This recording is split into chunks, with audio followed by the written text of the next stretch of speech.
Hi everyone, and welcome back to another time when I'm sharing with you my day. And again, my day is a best practice where you can share with everyone one thing that you managed to achieve, one thing that you managed to learn, one thing that you find out that you need to fix. Surprisingly, if you think every day, you will find out each of one of those things that you manage to do each and every day. And if you share with others, it helps you to better go through your day and see what you've done, what you've achieved, what you learn, and it will help others to know what you are dealing with. It might be helpful in the future.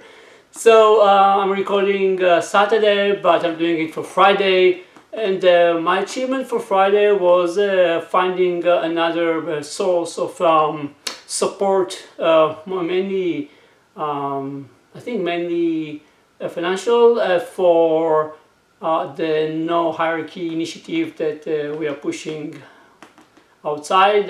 We have the book, we have we know how to do it. We publish a book that describes how to do it. It's not a fiction book, so it's very boring to read unless you are actually looking for a way how to implement it.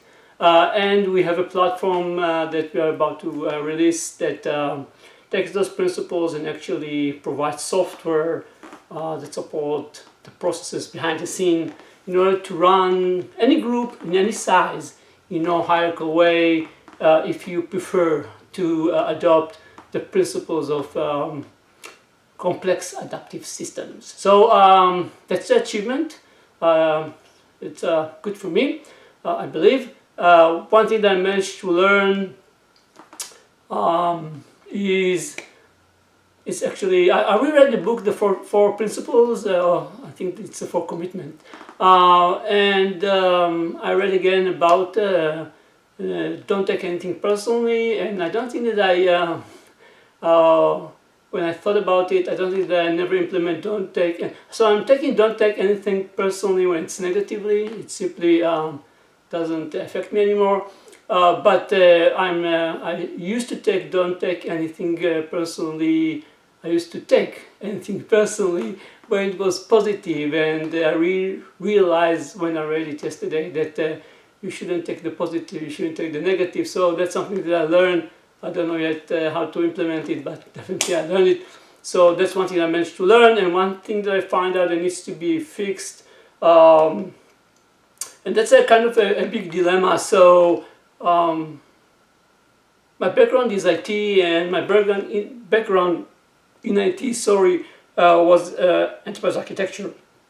And enterprise architecture has a very strong element of governance.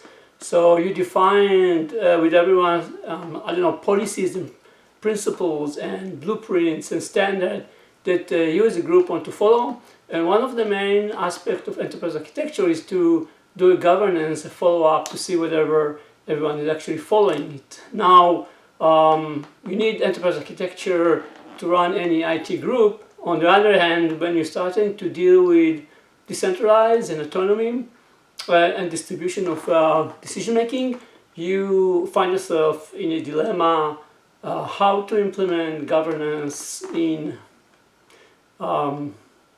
structure that is more decentralized rather than centralized.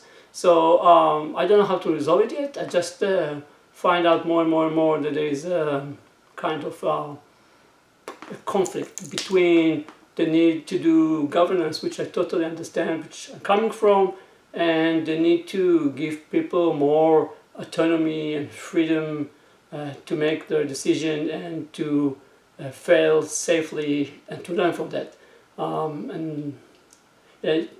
That's enough. But on top of that, also, if you follow rigid enterprise architecture standard, you are going to kill any new initiative or any new way to find new solutions, a new way to do stuff in place of what we are doing today. Because if you're following standard, you're just imposing the standard.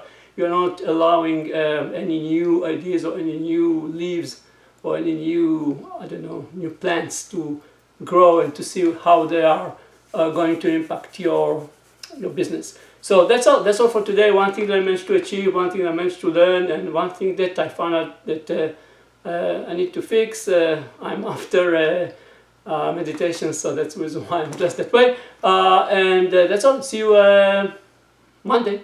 Bye.